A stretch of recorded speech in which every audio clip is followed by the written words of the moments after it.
Hey guys, it's Ike, and welcome to the third episode of Shadow's House. A little bit of a recap, we were able to go outside of Kate's room. By we, I mean Emilico. Was able to go outside of the room for the first time and meet other living dolls, and was assigned her cleaning duties for the mansion, basically, because it's just so freaking big, they gotta have all these people cleaning at all times. And then we had a scene of Kate getting mad at Emilico because Emilico ended up wetting her doll. And we also learn that the suit ends up hardening because of, I assume because of Kate's emotion, and that since she's angry right now, the suit takes a much stronger form. And I also didn't mention this in the previous episode, or back in episode 1, when you saw like one of the suit looking like it's moving, and then Kate just kind of stomps it before Emilico could see it. So who knows, maybe if you get an emotionally charged suit or enough suit gathered up together, it might have a mind of its own. You know, since this is Shadow's house, maybe I should actually switch hand and use the left hand constantly. That's such a small can of coffee. I feel like I just downed half of it already in 3 sips. Anyways, Emilico rights her wrongs and fixes up the doll, and once Kate isn't mad anymore, the suit ends up softening, I assume, and then just falling down onto the floor because it was just hardened and stuck at the ceiling. Other than that, let us get started.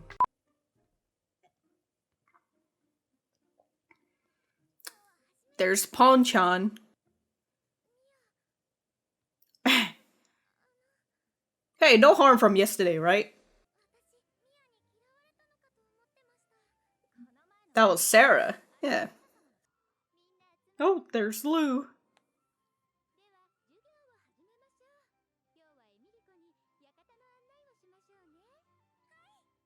Oh, nice.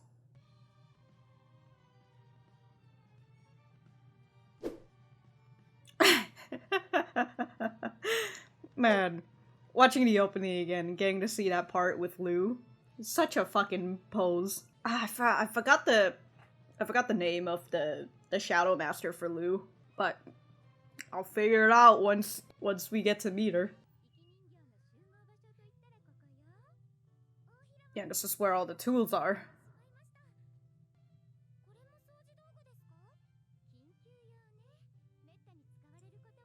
Well, you can't say that now. Now we're gonna have an emergency.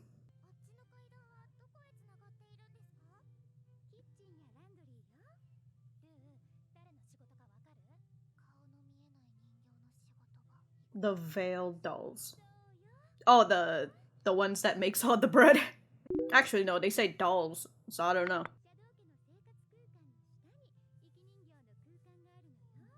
Understandable.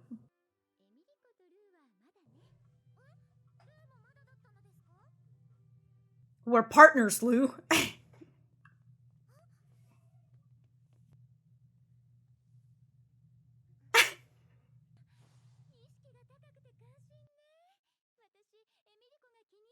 Yeah, you're great for cleaning.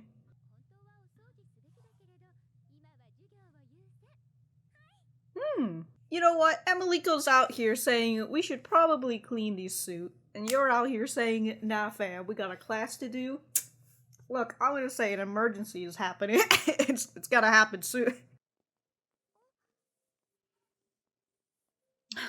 Another room or a hallway that you should be going down to. The debut hall. Lou just knows everything, man. She's so smart. Yes. Of course.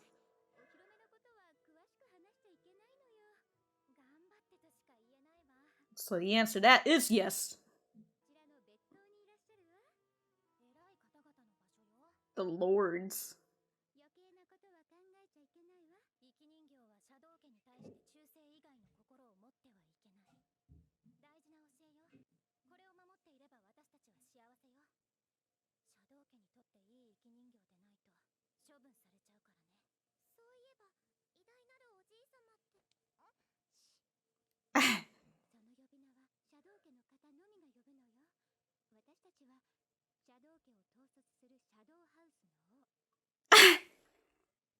What a long fucking name. You're telling me that as a fucking living doll, we can't just call him Lord Grandfather? We got, well, I suppose because he's not our grandfather.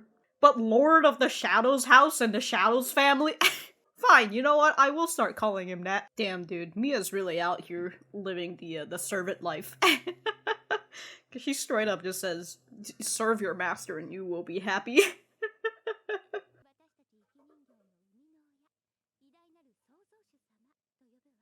Oh, hold on.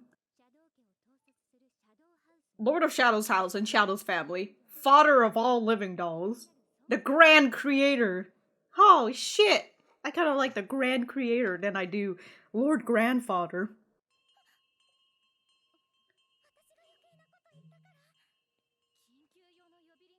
Ah, the emergency bells. There's an emergency. A phantom causes an emergency.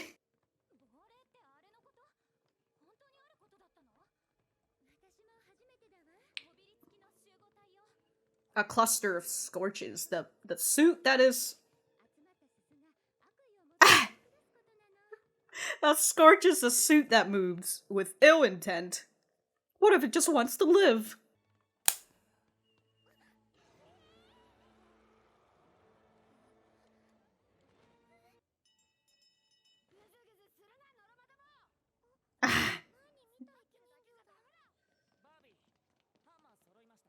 Barbie. I really like Barbie's noise voice. I mean, she is certainly making noise. Oh my god!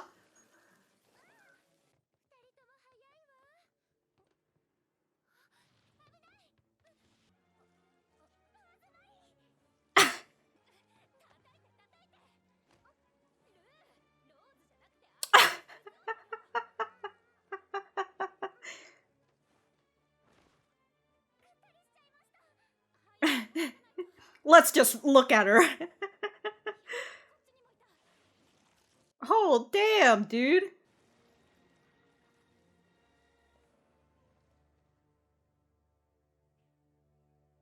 Damn, that's cool.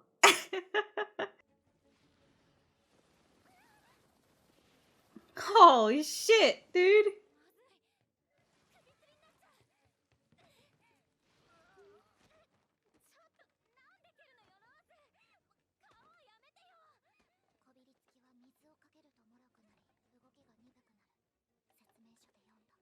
Hmm.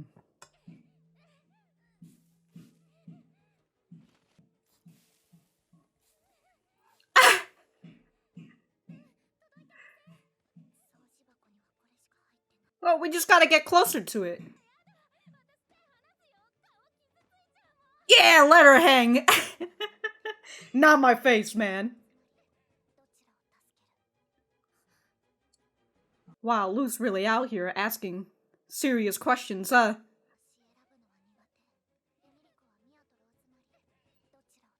Oh, it's because Lou didn't like to make a choice, so she just pointed it over to Emilico. Okay.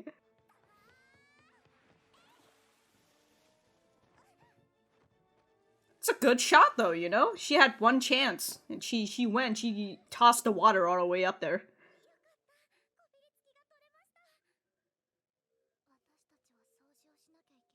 Well, we can always clean that up later, you know?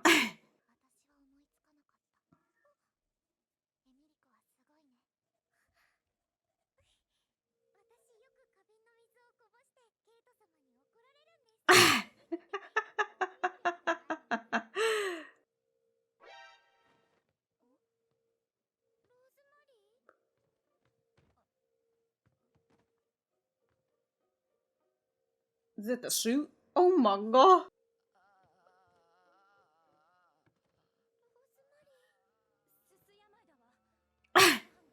She's like a zombie walking into the wall. Large quantity of water. What are you guys doing to put her to sleep? So I assume the water just kind of, the scorch ID just ends up turning into soot.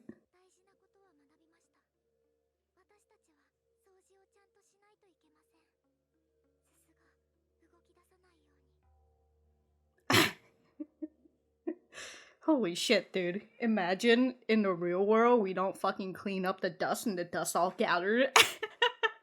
They're all dust monsters. Man, if that was my alarm bell, I would never get up. Holy shit.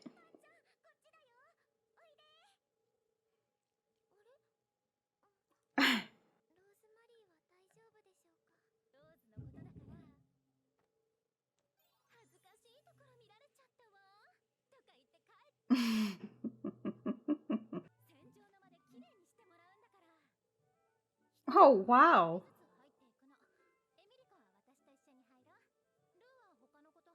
Wow. Poor Lou.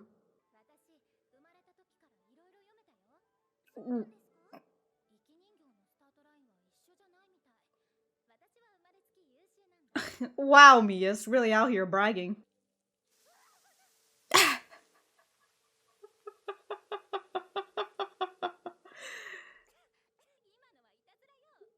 Damn, dude, she just got a whole— oh, shit!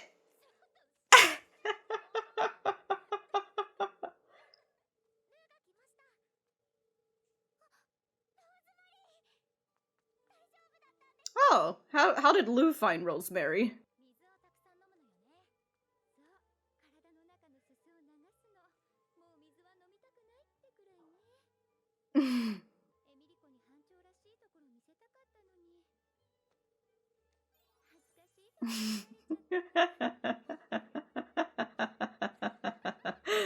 Even the pose, man, damn, Mio, so correct.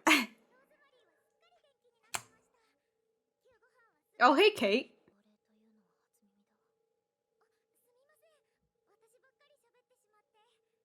Kate has never heard of a phantom.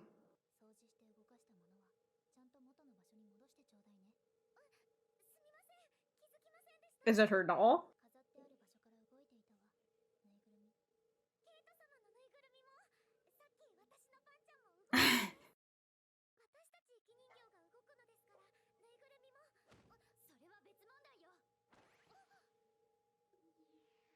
Damn, dude, Ponchan is like— what the fuck did you just say?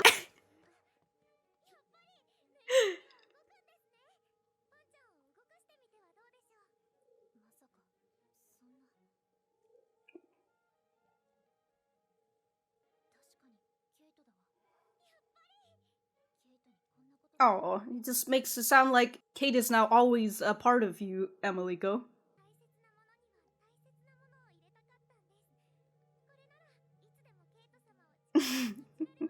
Right?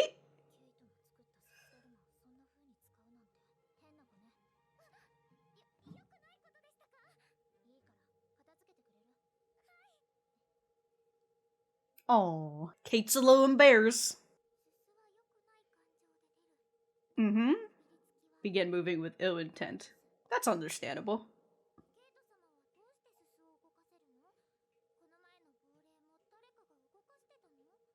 Was someone making it move? Huh.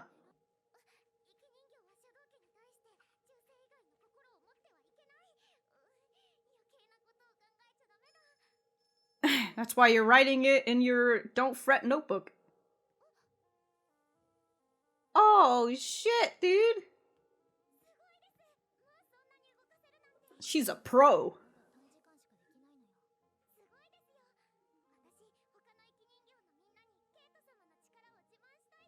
Let's not. Okay, yeah, so that's why.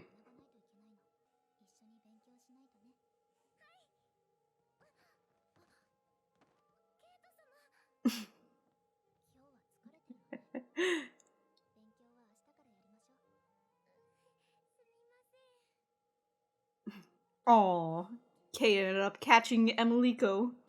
What if she just falls and trips a lot of the time? Kate just knows. Oh my god, dude. That fucking episode. You've learned so many things.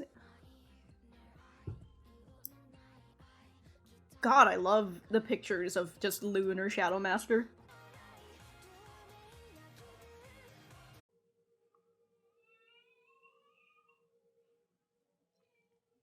Thanks, Funimation. I guess we're buffering now.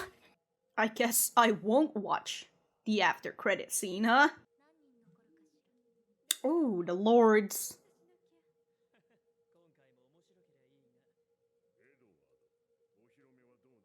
Oh.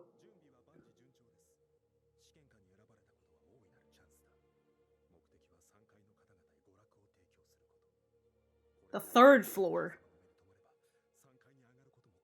So what are you, on the second floor? Alright, Edward. I think that was the first time we've met him. I assume this is the name drop for this man, Edward. Alright, so I assume, yeah, the debut is slowly coming. And we get to see what the fuck's gonna happen with all this debut stuff. And according to Edward, what happens to these candidates are of no worries to him. The consequences that they're gonna face, whatever. As long as the third floor lords, the third floor people are fine. All right, let me get back to the center. Okay, so that was episode 3 of Shadow's House. Let me know what you guys think about it in the comments down below. You know that I always like talking to you guys. For me, I thought that this was a pretty good episode. It gave us a lot of info dump, and it was pretty good. I enjoyed it. Especially we get to learn more about the world around us, and especially in this episode, we learn more about the soot, and that basically, if you have too much soot gathered up, if you're not cleaning all the fucking time. Actually, I gotta say, the two things that I really took from this episode is that clean up your fucking mess, or else it will turn into a monster. And the second is drink water, it is good for you.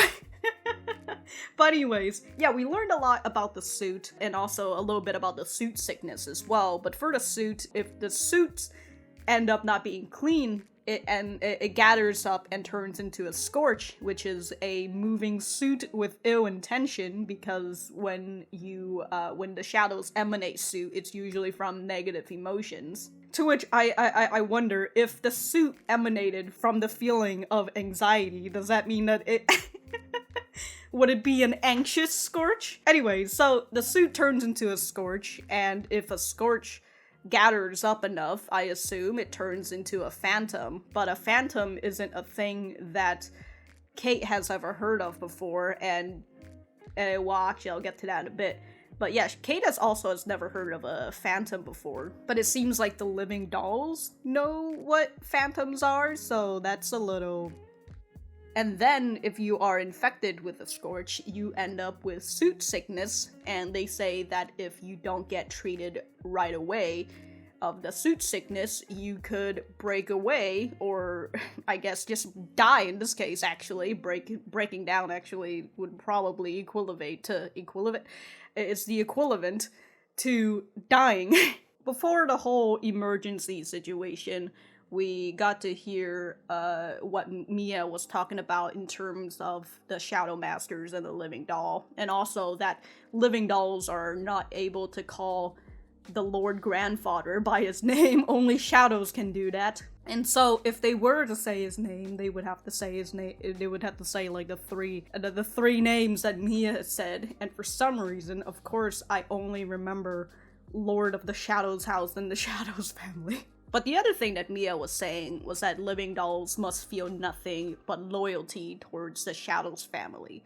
And if you don't show nothing but loyalty, you can consider, I would assume you can consider to be an unworthy living doll or a broken living doll, and you end up getting discarded. To which, you know, if the living doll that is currently not in a debut, but still has a Shadow Masters. I assume that all living dolls have a Shadow Master.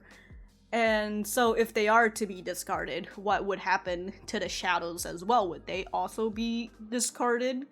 Because we had the talk of the debut, and that Kate, since she is not debuted yet, she is unable to leave her room, and she can only read books and study up on the debut when she shows up. If you are not debuted, you are not an adult. To which, you know, again, how would skate? Like, what's happening here? How are shadows born? Are they just born from soot? Like, what's going on? Do you just scratch the surface of your skin for soot, and then eventually it just turns into another shadows? Back to the emergency part. I absolutely love the scene with Rosemary and when she got infected with the scorch, and especially, you know, when the second scorch came in, merged with her, and it ended up turning into like a spider-like figure, and you just see her hanging from that. I really love those designs of like monsters in general. It's just an uncanny feeling that I see from it. It's just a body hanging, but the thing that's above is what's, you know, hanging it. And I also really thought that it was, I was gonna say it's super cool that it tried to choke Rosemary, but I thought that it was really cool that that was one of its ways of, I assume it's trying to dispose of the living dolls because it has ill intentions. And so that's why it was going to go all the way up to the ceiling in order to choke the fuck out of Rosemary. Meanwhile, Mia's out here trying to keep her from choking. But Rosemary keeps kicking her, and I don't know whether that's because of Rosemary or because the Scorch has the ability to control a little bit of her body or not, because I find it a little bit odd that Rosemary's out here fucking kicking somebody. Just let me choke, damn you! Although Mia really was about to let her choke, she's like, alright, if you're gonna keep kicking my face, I'm gonna fucking let you choke.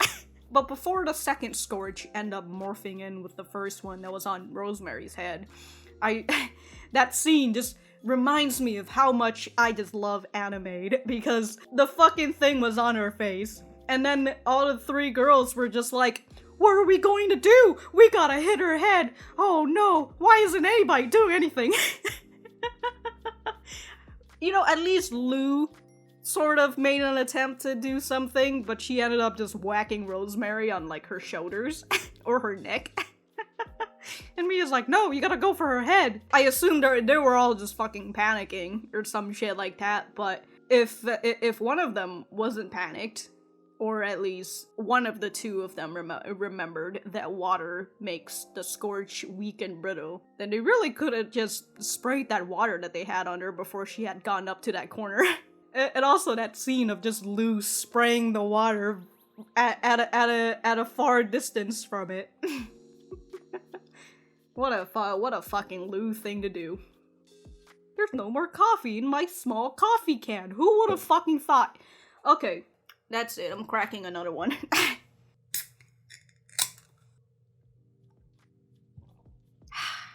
Alright. Towards the end of the emergency, Lou was like, I don't like making decisions, so you do it, Emilico. What do you want to do? You want to save Mia, or you want to save or you want to save Rosemary? And Emilico chose option C and decided to save both of them by just tossing a water vase at her. And at that point, that's when we actually saw symptoms, or a symptom of the soot sickness, and it's just Rosemary, like her eyes has gone all dark, and she just looks brainless, basically, as she is just continuously walking into the wall. I thought she was really going to start, like, smashing her head against the wall, kind of like the soot or the Scorch is still kind of inside her. Well, that is exactly what soot sickness is. She still has some Scorch inside her. I thought it would just be like, alright, bitch, if you're not gonna choke, I'm gonna slam you against the wall instead. But she ends up getting treated for that, and she did say that in order to get rid of the soot sickness, you just need to drink a lot of water, and a lot of water to the point where you don't even want to drink water ever again. On to the final point, which is Emilico discovering that Kate can move her own suit, which is a wild thing, and that also made Emilico think more about the shadows and such. And she even had a thought of, like, what if somebody was moving the Phantom? Was somebody controlling that? I wonder what the case for that is. But yeah, with the help of Emilico, Kate discovers her power of being able to move suit, but for right now, she's only able to move it for a short amount of time. But she says that this is not anywhere within the Shadow lore, so she is a little bit confused on this power of hers, and also she wants to make sure that Emilico doesn't say this to everybody else, and perhaps getting it to the wrong living dolls who might end up telling their masters about it. So Kate makes sure that Emilico would just shh and not say fuck it and not fucking say this shit to other people. And actually, during that part, we learn that living dolls can gather, but not the shadows. And it kind of makes me wonder whether that's because they don't want the shadows to know each other before the debut. That's what I assume. So then, like, if they're in the debut and they've never really, the shadows never really met each other, they wouldn't work with each other as much. I assume, you know, they wouldn't group up. Then again, I suppose if the shadows knew each other and then they help each other out in the debut and everybody gets to go through, it might not be as entertaining as them fighting against each other as what Edward is trying to do. He's trying to, from the ending, he sounds like he's trying to make it a show for these third floor shadow bastards, these lords, these third floor lords. And that if he can put up a good show, maybe Lord of the Shadows house and the Shadows family might recognize him and put him onto the third floor as well. Edward in that part right there doesn't look like a Shadows. Yeah, he doesn't look like a Shadow, so why is he talking like the Shadows? Interesting. This was a really good episode, yeah, so yeah, I absolutely enjoyed it, and if I have anything else to say, I will write it in the description down below. Thank you guys for watching this, and I will see you guys in the next video.